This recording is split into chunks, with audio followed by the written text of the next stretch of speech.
kita telah pun membayar cukai tanah yang berjumlah 218 ekar bagi tujuan untuk membina sebuah UiTM yang telah diluluskan oleh kerajaan Malaysia di bawah program PFI. Dan kelulusan ini dibuat di atas tanah milik YBK, iaitu 218 ekar. Dan kita telah pun membuat bayaran cukai sebanyak 1.280 juta, 1.280.000 untuk menentukan supaya projek UiTM ini dapat dibina di atas tanah ini. Itu pertama. Kedua,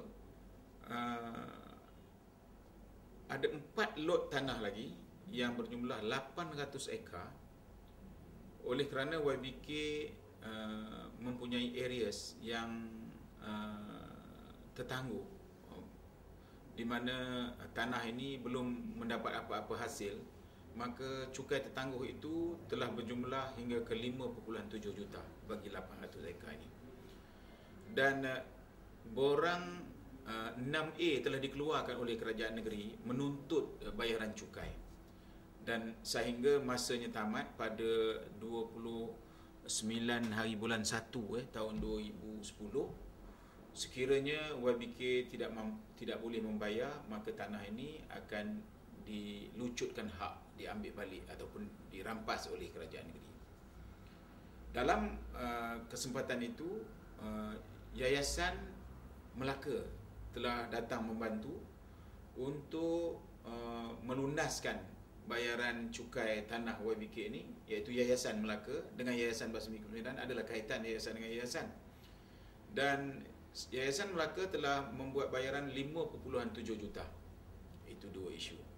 Satu, isu tanah 218 ekar yang dah dibayar cukai, tak ada apa-apa tuntutan notis seperti borang 6A. Satu lagi yang ada tuntutan 6A, kita kena bayar 5.7 juta, kalau tak bayar tanah dirampas. Dua isu.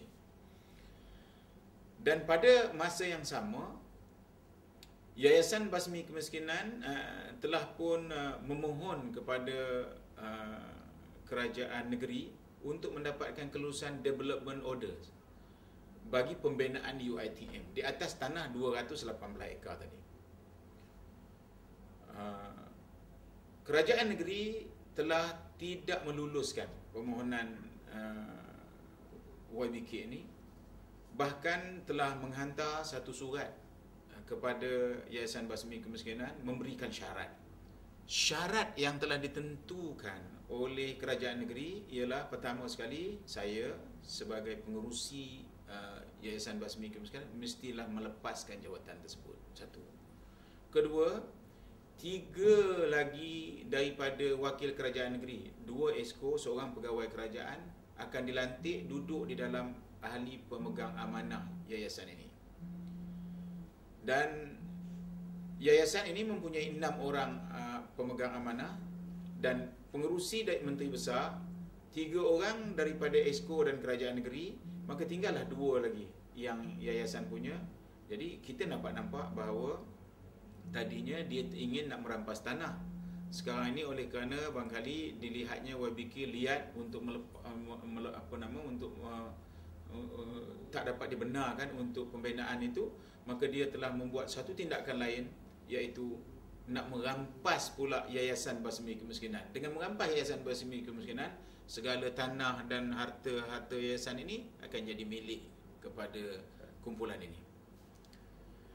Bila mereka melihat bahawa Yayasan Basmi Kemiskinan ini tidak ditubuhkan oleh Kerajaan Negeri Selangor, itu pula nasib kita baik, dia ditubuhkan oleh Tan Sri Muhammad Taib peribadi. Dia bukannya ditubuh oleh kerajaan negeri. Maka dengan tindakan tersebut, kita telah membuat keputusan menolak kemasukan kerajaan negeri dan menolak untuk melepaskan jawatan pengerusi yang saya sandang. Maka ini telah menyinggung perasaan ini, dan mereka telah membuat suatu keputusan lagi, iaitu di dalam exco-nya memulangkan semua, membuat satu keputusan supaya bayaran cukai yang dibuat oleh Yayasan Melaka itu tidak diterima kerana cukai tidak boleh dibayar oleh bukan tuan punya.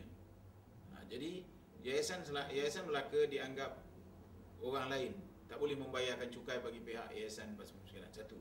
Kedua, cukai 1.2 juta, 2.8 juta yang kita dah bayar dahulu untuk memastikan supaya projek UiTM ini dapat berjalan, telah dipulangkan juga balik semua sekali.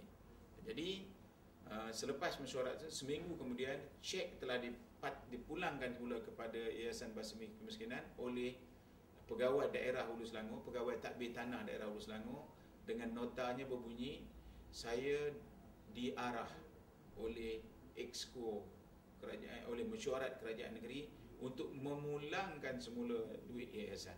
Jadi kita dapat nampak pentadbir tanah pun sudah menyelamatkan diri kerana dia menyampaikan cek tersebut atas menyebutkan bahawa dia diarah, artinya bukan kuasa dia. Itu. Jadi UiTM ini telah tidak dapat dibina di atas tanah milik YBK oleh kerana kerajaan negeri tidak memberikan development order. Maka Yang Amat Berhormat Perdana Menteri Datuk Najib telah mengarahkan supaya UiTM yang diperuntukkan untuk negeri Selangor di Serendah ini dipindahkan ke Jasin Melaka. Jadi UiTM itu sekarang sudah pun berpindah ke negeri Melaka kerana negeri Selangor menolak pembinaan UiTM itu di negeri Selangor. Isunya ialah ada orang bertanya, mengapa dia tidak meluluskan development order kepada UiTM? Pertama, dia punya kepentingannya ialah untuk menentukan modal insan, terutamanya orang Melayu, 5,000 orang dapat belajar. Kedua, Hulu Selangor, iaitu di bandar di Mukim Serendah ini, adalah sebuah daerah yang besarnya 3 kali ganda negeri Melaka. 3 kali ganda dari negeri Melaka. Dan di Hulu Selangor tersebut tidak ada apa-apa pembangunan yang besar.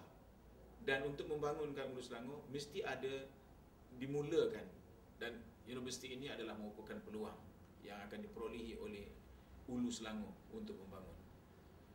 Dan apabila universiti ini dapat dilaksanakan di Serendah Hulu Selangor ini, kita orang Serendah dan orang Hulu Selangor yakin ITM yang bermula di Shah Alam, pada waktu itu Shah Alam ialah ladang kelapa sawit. Selepas ITM diwujudkan di sana, 30 tahun kemudian Shah Alam menjadi suatu bandar yang cukup maju, cukup besar, cukup teratur, cukup tersusun, bermula daripada sebuah universiti. Maka Hulu Selangor memang berharap, memang berhajat agar sebuah universiti dapat dibina di Hulu Selangor, dan Hulu Selangor akan bangkit menjadi sebuah bandar di suatu ketika nanti. Apa lagi keuntungan yang diperoleh oleh rakyat? Tanah-tanah rakyat di kawasan tersebut akan naik harga lagi. Rumah-rumah kosong yang terdapat di kawasan Serendah itu dekat 600 unit yang paling dekat sekali. Tak boleh membayar cukai rumah, tak boleh bayar cukai pintu. Kerana apa? Rumahnya kosong, tak ada orang tunggu. Ini semua akan bangkit kerana rumah-rumah tersebut akan disewa oleh UiTM untuk menempatkan pelajar-pelajar. Kerajaan negeri dapat apa? Kerajaan negeri akan dapat cukai pintu. Kerajaan negeri akan dapat cukai kedai-kedai yang akan bangkit di sebelah sana. Cuba bayangkan ada 5,000 student, budak umur 17 tahun, 18 tahun, 19 tahun lepas SPM. Perutnya tu lapar je tu. Nak makan, nak minum, nak dobi, nak gunting rambut. Akan bangkit suatu bandar bermula daripada kecil-kecilan akan menjadi besar di satu kawasan. dan kawasan itu ialah kawasan pertumbuhan Melayu. Saya hairan kenapa menteri besar yang sebenarnya yang disebut pejuang Melayu tidak nampak, sebab dia ahli korporat, tentu dia melihat ekonomi akan bangkit di kawasan tersebut. Saya dikatakan bahawa dia tidak meluluskan ialah kerana Datuk Zainal Abidin bin Sakup ialah orang UMNO, orang Barisan Nasional. Okey, saya akur, saya orang Barisan Nasional. Saya pernah jadi wakil rakyat, saya pernah jadi Setiausaha Putih Menteri Besar Selangor. Tetapi apabila pengambilan balik hutang talam, dia mengambil hutang talam ditanggung oleh kerajaan negeri. Kalau saya orang Barisan Nasional, Can Acai itu ialah sebuah company yang dibangunkan di zaman Barisan Nasional. Kenapa yang itu ditolong, yang ini pula tidak ditolong? Yang ini saya kata double standard. Jadi kita melihat kerajaan negeri Selangor sudah pun melakukan suatu kesalahan yang amat besar, iaitu membuat keputusan merampas 800 ekar tanah YBK. Satu. Kedua, menolak pembangunan sebuah universiti di Hulu Selangor, iaitu cawangan UiTM untuk negeri Selangor. Sekarang ni yang di Shah Alam bukan cawangan, itu ialah induk, ianya ialah merupakan federal punya. Jadi cawangan belum ada lagi. Begitu juga di Puncak Alam. Puncak Alam itu ialah cawangan kepada induk. Jadi yang cawangan betul peringkat negeri memang belum ada. Inilah satu. Dia telah menolak. Ni. Perbuatan ini sebenarnya suatu salah guna kuasa, dan kuasa yang dikurniakan oleh Allah kepada dia itu telah dia telah membuat keputusan berdasarkan nafsu, bukan berdasarkan kepada amanah yang telah diberikan. Maka pada pada bulan ini, pada awal bulan 10 ini, Hakim Mahkamah Tinggi Shah Alam telah pun membuat keputusan bahawa pelucutan hak itu ialah bahasa undang-undang yang menyebutkan perampasan tanah dan juga pemulangan wang cukai tanah yang dibuat oleh kerajaan negeri itu tidak sah dan terbatal. Maka dengan keadaan tersebut, Yayasan Basmi Kemiskinan, syukur alhamdulillah, telah mendapat semula tanah ini dimiliki balik seperti asalnya. Di tanah yang itu untuk yang dirampas tu adalah untuk pembinaan UiTM lah. Jadi dalam masa seminggu selepas keputusan mahkamah ini dibuat, Kabinet Datuk Najib dengan timbalan Perdana Menteri juga Datuk Noh Omar di Selangor telah membawa perkara ini semula ke Kabinet, dan Kabinet in principle telah pun bersetuju UiTM akan dibangunkan semula di atas tanah YBK ini sekiranya dapat kebenaran kerajaan negeri sekarang, kita bina sekarang. Kalau tak dapat, tunggu sehingga kerajaan ini kalau Barisan Nasional dapat memerintah. Jadi untuk maksud tersebut, saya nak merayu kepada semua rakyat negeri Selangor, tak kira apa bangsa dan agama, marilah sama-sama kita berusaha untuk menentukan masa depan anak cucu kita terjamin, iaitu dengan macam mana jaminan itu nak dibuat. Jaminan itu nak dibuat ialah kerana saya secara peribadi melihat kerajaan negeri yang telah diberi peluang oleh Allah SWT menjadi pemerintah di negeri Selangor ini telah melakukan satu kesalahan-kesalahan yang besar. Sebuah kerajaan sepatutnya tidak akan bergaduh, tidak akan bertembung dengan yayasan, apalagi Yayasan Basmi Kemiskinan. Tidak akan memencil-mencilkan rakyat dalam negerinya, oleh kerana awak ni orang UMNO maka saya takkan tolong awak. Tak boleh macam itu. Sebab sebuah kerajaan apabila dia ditubuh, maka semua rakyat yang terdapat di bawah kuasa dia itu adalah rakyat dia, dan dia kena dibantu. Ini tidak dibuat oleh kerajaan ini. Maka kita berharap semua orang rakyat negeri Selangor khususnya dapat mengambil pengajaran dan pelajaran, dan mari kita sama-sama untuk menentukan supaya perkara ini tidak akan berulang lagi.